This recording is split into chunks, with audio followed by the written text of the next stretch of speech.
ప్రజా ప్రభుత్వం.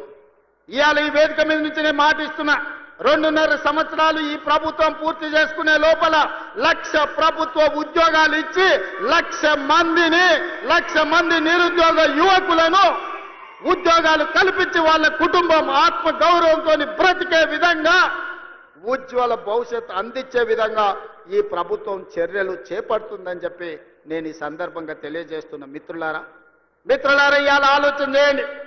10 ఏళ్ళు వాళ్ళ చేతుల్లోనే ఉన్నది. 20 లక్షల కోట్లు చంద్రశేఖరరావు చేతికి వచ్చినాయి. 1,00,000 కోట్లు పెట్టి కట్టిన కాళేశ్వరం ఇవాళ కూలేశ్వరం అయిపోయింది. కట్టింది కూలింది 3 ఏళ్లలోనే అయిపోయింది. వెనకట్టెవడో బుద్ధిమంతుడంట పందిరేస్తే కుక్కతో తలిగి కూలిపోయిందంట. చంద్రశేఖరరావు కట్టిన కాళేశ్వరం 3 ఏళ్లలో కూలేశ్వరం అయింది. నేను అడుగుతున్న ఇవాళ ఈడికి వచ్చిన వాళ్ళని ఇంజనీర్లను తెలంగాణ మేధావులను ఆలోచన చేయండి. 60-70 ఏళ్ల కింద మేము కట్టిన నాగార్జున సాగర్ ఎట్లుంది, మేము కట్టిన మూసీ నది ఎట్లుంది, మేము కట్టిన శ్రీశైలం ఎట్లుంది, మేము కట్టిన శ్రీరామ్ సాగర్ ఎట్లుంది, మేము కట్టిన కల్వకుర్తి ఎట్లుంది, భీమా ఎట్లుంది, నెట్టంపాడు ఎట్లుంది, కోయిల్ సాగర్ ఎట్లుంది, జూరాల ప్రాజెక్ట్ ఎట్లుంది. మాట్లాడదామా, చర్చ చేద్దామా? నాగార్జున సాగర్ కట్ట మీద మేం కట్టింది ఎట్లుందో మీరు కట్టిన మేడిగడ్డ సుందిల అన్నారం పోదమా? ఆడనే కూలిన కూలేశ్వరం కాడ మిమ్మల్ని ఉరి తీసినా తప్పు లేదు. మీరు కట్టుడు 1,00,000 కోట్లు మింగి తెలంగాణ ధనాన్ని దోసుకుని ఇవాళ 3 అడుగులైన ఆనాడు ఎట్లుండే ఈనాడు ఎట్లున్నాడో మీరు ఒక్కసారి ఆలోచన చెయ్యండి. ఆనాడు గంజి కష్టం ఉన్న 3 అడుగులైన ఇవాళ బెంజి కార్లలో తిరుగుతుండే ఎక్కడి నుంచి వచ్చినాయో మీరు ఒక్కసారి ఆలోచన చేయండి. ఇవాళ మీరు మమ్మల్ని పని చేయలేదంటారా? ఇవాళ తుంగతుర్తికి పెద్దలు ఉత్తమ్ కుమార్ రెడ్డి గారు చెప్పిండ్రు, దేవాదుల నుంచి ఇక్కడికి నీళ్లు తేవాలే ప్యాకేజ్ నెంబర్ 6 నుంచి అని ఈ వేదిక మీద నుంచి నేను మాట ఇస్తున్నా. తుంగతుర్తి శాసనసభ నియోజకవర్గానికి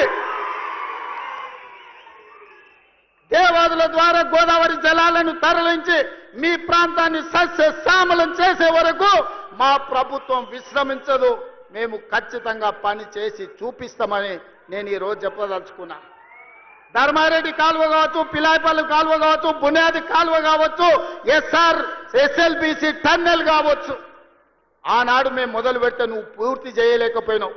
ఏట్లో రాయి తీయ కూట్లో రాయి తీయలేనోడంట ఏట్లో మునిగి పెద్ద బండరాయి తీస్తాడంట. ఈ మొనగాడంట గోదావరి జలాలు తుంగతుర్తికి తెస్తాడంట. 10 ఏళ్ళు మన గడ్డి వీకినవా? ఫామ్ హౌస్లో దొర దగ్గర గాడిద పని చేసినావా అని నేను అడుగుతున్నా.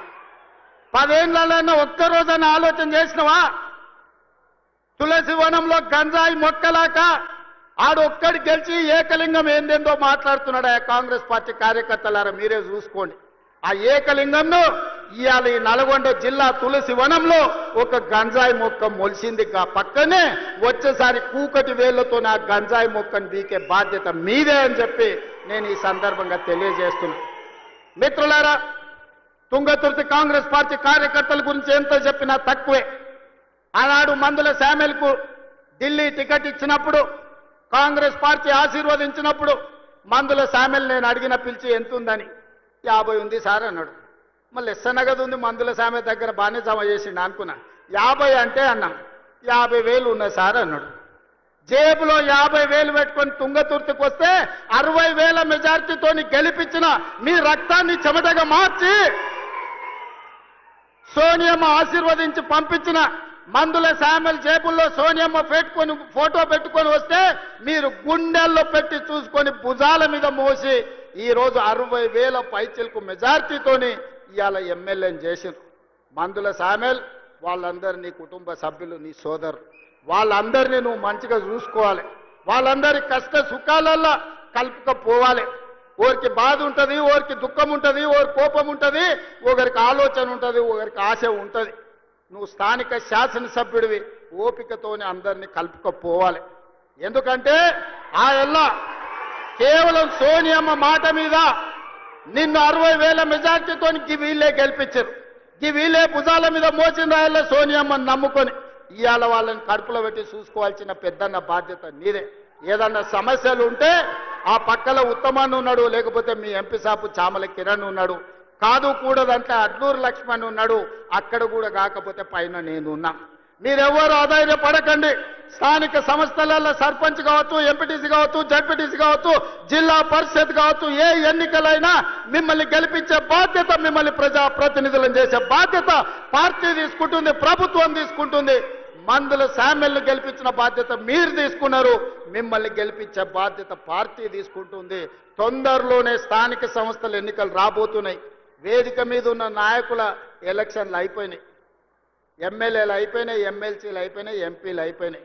మా దయాకర్ ఎమ్మెల్సీ అయ్యండు, మా శంకర్ నాయక్ ఎమ్మెల్సీ అయ్యండు, ఆ పక్కల సత్యం ఎమ్మెల్సీ అయ్యండు. 4 ఇస్తే 3 మీకే ఇచ్చినమయ్యా. నల్గొండలకు 4 ఎమ్మెల్సీలు కాంగ్రెస్ ఇస్తే 3 మీ నల్గొండకే ఇచ్చినమయ్యా. మంత్రులు మీ దగ్గరనే ఉన్నారు, ఎంపీలు అన్ని మీరే గెలిపించారు, అన్ని మీ నల్గొండకే ఇచ్చినాం. ఏది మిమ్మల్ని కాదనిలే. ఎందుకంటే ఈ నల్గొండలో నిఖార్సైన కాంగ్రెస్ పార్టీ కార్యకర్తలు ఉన్నారు, కష్టపడతారు. కాబట్టి ఇవాళ మీకు అన్ని అవకాశాలు వచ్చినాయి. భవిష్యత్తులో కూడా ఈ నల్గొండ జిల్లాను ప్రత్యేకంగా చూసి ఇక్కడి పార్టీ కార్యకర్తలను కాపాడుకునే బాధ్యత పార్టీ ప్రత్యేకంగా తీసుకుంటుంది. మా మిత్రులు మహేష్ గౌడ్ గారికి అధ్యక్షునికి నేను సూచన చేస్తున్నా, నల్గొండలకు ప్రత్యేకంగా సమయం ఇచ్చి వాళ్ళతోని కూర్చొని మాట్లాడి వాళ్ళ సమస్యలు ఏమున్నాయో తీర్చు. వాళ్ళకి జర ఆవేశం ఎక్కువ కానీ వాళ్ళు షెడ్యూళ్ళు కాదు. జర కోపం వస్తే దాచుకునే తత్వం నల్గొండ జిల్లాకు లేదు. అందుకే ఈ కార్యకర్తలు గట్టిగా కోపంగా మాట్లాడతారు కానీ వివరించి చెప్తే అన్ని వింటారు. నాకు ఆ నమ్మకం, విశ్వాసం ఉంది.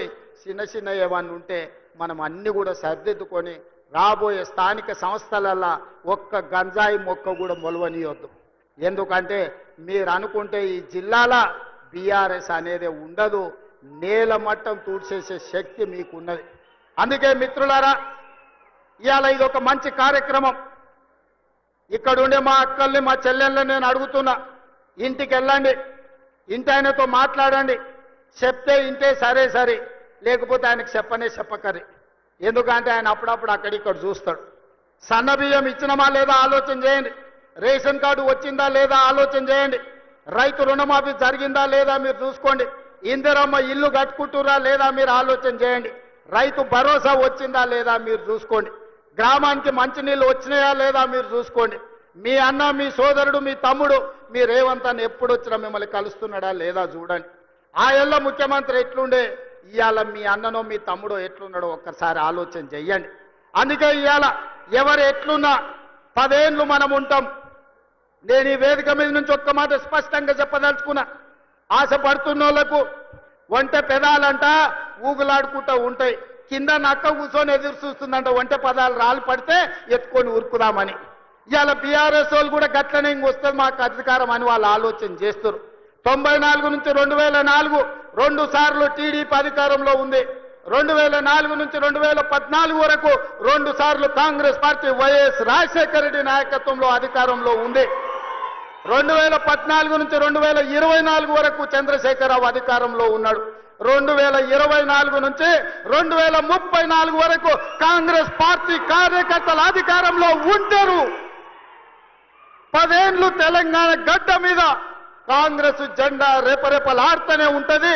2035కు తెలంగాణ ఆదాయాన్ని $1 ట్రిలియన్ ఎకానమీగా మార్చి ప్రపంచంతోనే పోటీ పడే విధంగా తెలంగాణ రాష్ట్రాన్ని తీర్చిదిద్దుతాం.